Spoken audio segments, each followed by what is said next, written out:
Selamat datang di channel Since Wealth Paradise, dan video kali ini dibuat untuk meluruskan kebingungan teman-teman, keluarga, dan masyarakat yang budiman tentang arti kekayaan. Jadi kaya itu kayak gimana sih? Ada yang bilang bisa beli apapun yang dia mau, ada yang bilang bisa jalan-jalan kemanapun yang dia ingin, ada lagi yang bilang punya pendapatan tanpa bekerja, biarkan uang bekerja untuk Anda, katanya sih gitu. Nah, keempat konsep tadi sering dijadikan oleh pihak yang semena-mena dan menjadikan kalian korban. Konsep kekayaan yang dangkal dari kalian akan menjadi opportunity atau peluang bagi mereka yang justru ingin membuat kalian jatuh miskin.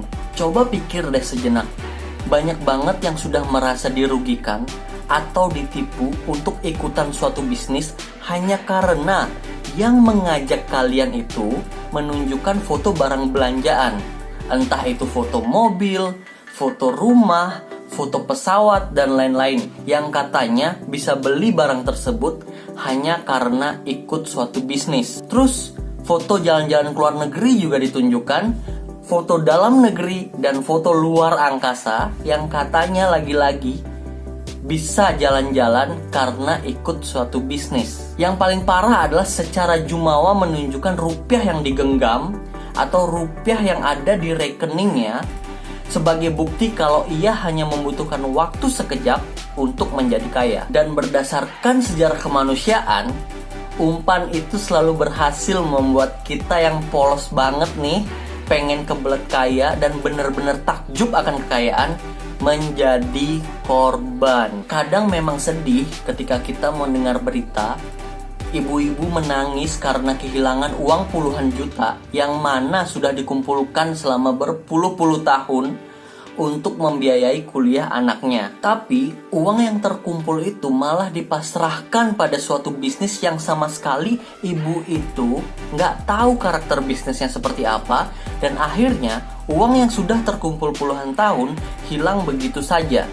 Dan anaknya pun akhirnya nggak jadi kuliah dan mengikuti program kartu prakerja dari pemerintah. Sebenarnya perlu kita semua tahu, bukan kaya yang seharusnya manusia cari, bukan kaya pula yang menjadi tujuan manusia, dan bukan kaya yang membuat kita berlari. Tapi persiapan esok hari yang kita nggak pernah tahu akan seperti apa. Esok hari yang mungkin nggak pasti, esok hari yang mungkin terhenti. Konsep yang harus dipahami adalah uang bukan segalanya, tapi segalanya butuh uang. Dan seharusnya pertanyaan di benak kita masing-masing bukanlah bagaimana cara menjadi kaya, tetapi apakah kita masih mampu membayar mimpi kita esok hari apabila seandainya keran pendapatan kita tertutup rapat. Ketika PHK terjadi, ketika pandemi membunuh penghasilan kita, apa yang harus kita lakukan agar mimpi kita masih bisa terbeli? Ya, kita masing-masing dapat memikirkan hal itu dan mungkin mendapatkan jawaban dan cara yang berbeda-beda. Tapi buat kalian setelah pandemi berjalan sekian lama masih bisa membeli mimpi walaupun ekonomi sudah terhenti, maka kalian sudah kaya. Ibu tadi sudah melakukan langkah yang benar karena beliau nggak tahu pasti tentang biaya kuliah anaknya di masa depan. Maka beliau memutuskan untuk menyisihkan penghasilannya yang dimiliki saat itu di masa lalu selama berpuluh-puluh tahun. Dan sepenuhnya ibu tersebut sudah memiliki konsep kaya, dan anaknya diharapkan dapat berkuliah dengan lancar karena seluruh biaya sudah dipersiapkan dengan matang. Sebagian besar di antara kita pun pasti melakukan hal yang sama. Sudah menyisihkan penghasilan untuk DP rumah, biaya nikah, untuk traveling, beli mobil, gadget, atau mungkin dana darurat seperti keluarga sakit, kecelakaan, dan musibah lainnya. Ketika kalian sudah berhasil pada tahap tersebut, maka kalian sudah dianggap kaya. Terus yang salah di mananya?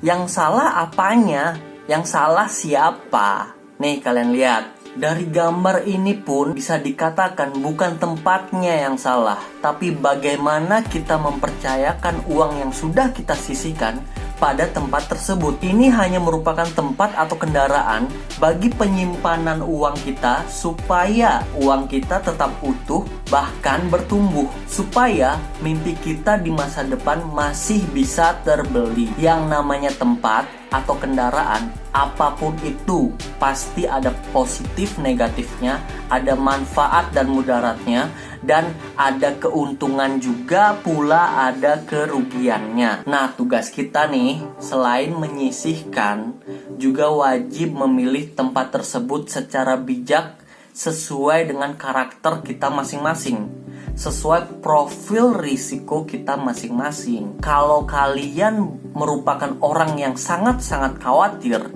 ya simpen duit di rumah aja. Kalau takut hilang dan dimakan rayap, solusinya adalah beli brankas yang kokoh dan besar dan dicek setiap hari, dibersihkan supaya nggak dimakan rayap.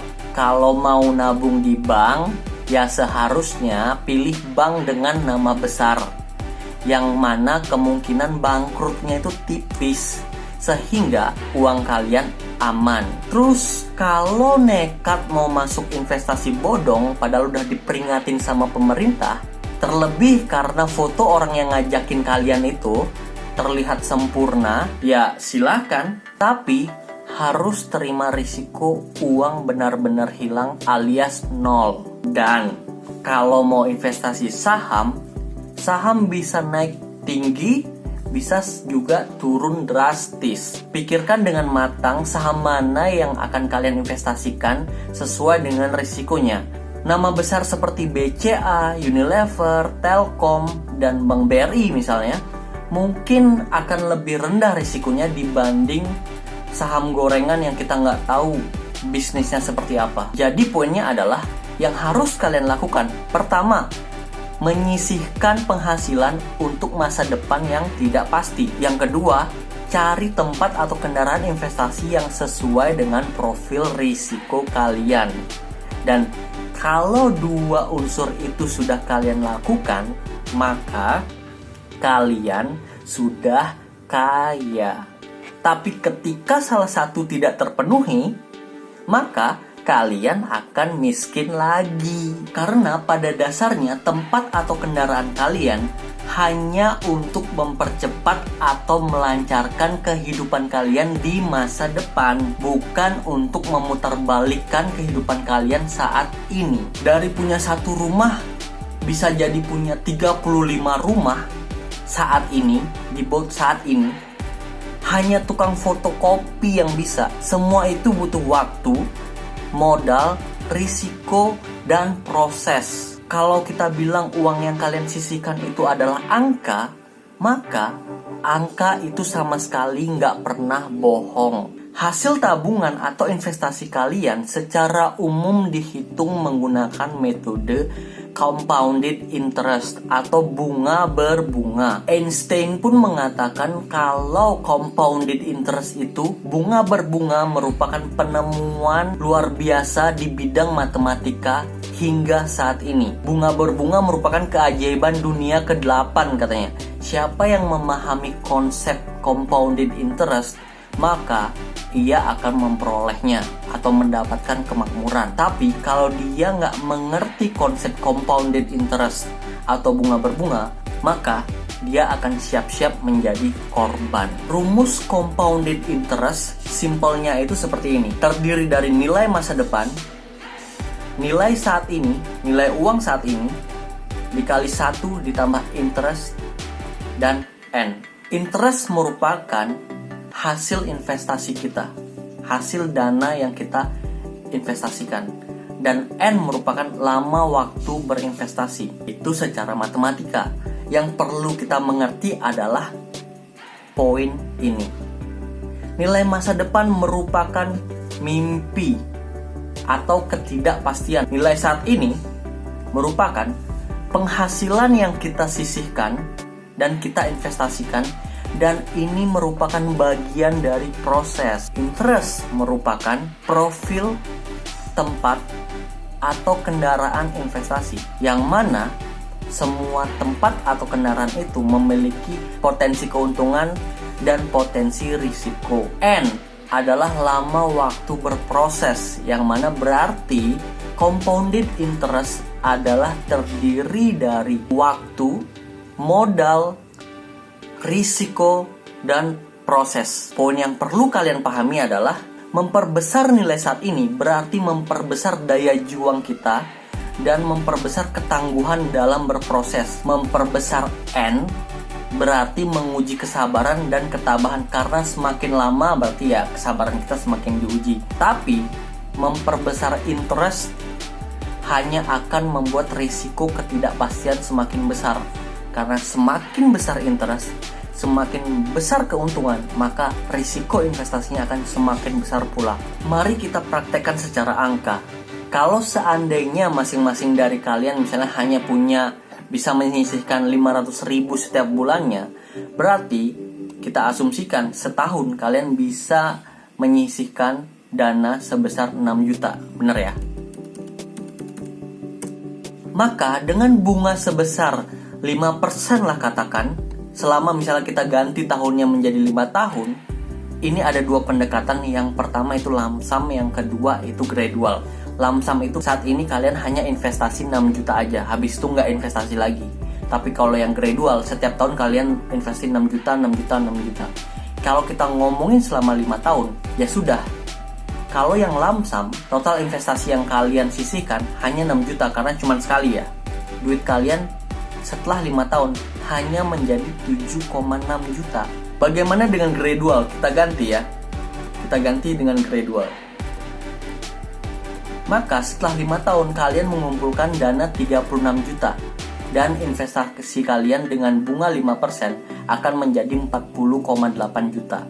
Ya sudah, hanya itu. Jadi kalau ada yang bilang misalnya bisa nyisihin 6 juta setiap tahunnya dan akan menjadi 1 miliar, kita coba hitung menggunakan metode ini.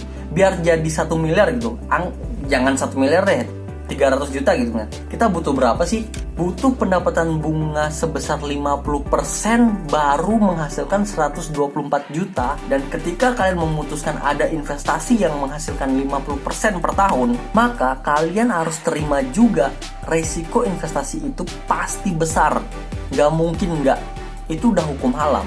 Nah, sekarang kalau mau risiko yang minim gitu misalnya, berarti bunganya anggaplah yang maksimum 7% aja gitu kan. Itu baru setelah 5 tahun menjadi 42 juta. Biar lebih gede lagi gimana? Ya sarannya kalau risikonya mau kecil, ya nilai saat ininya yang digedein, sisihan kalian yang digedein. Misalnya menjadi 15 juta gitu misalnya. Nah ketika kalian sisihkan 15 juta selama 5 tahun, maka total investasi kalian menjadi 90 juta dan nilai masa depan menjadi 107 juta.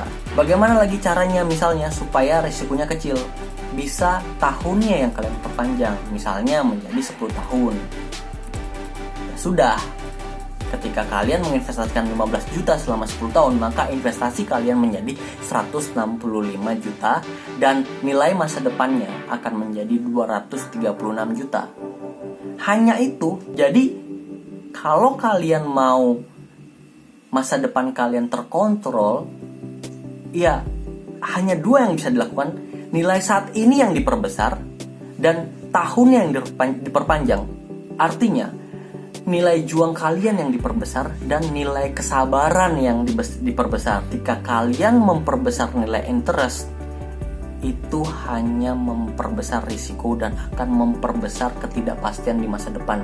Bisa jadi duit yang kalian sisihkan hilang. Seperti compounded interest, yang namanya nilai masa depan itu penuh dengan ketidakpastian. Sekarang balik ke diri kita masing-masing.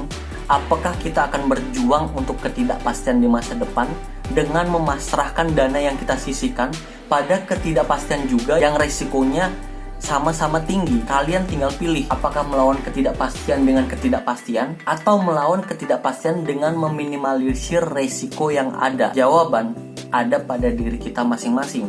Yang pasti, tetaplah bijak dalam menyisihkan dan menempatkan dana untuk membeli mimpi di masa depan dan untuk menghadapi masa depan yang penuh ketidakpastian. Sekian video dari Since Wealth Paradise. Kita akan kembali di video selanjutnya. Bye semuanya. Bye.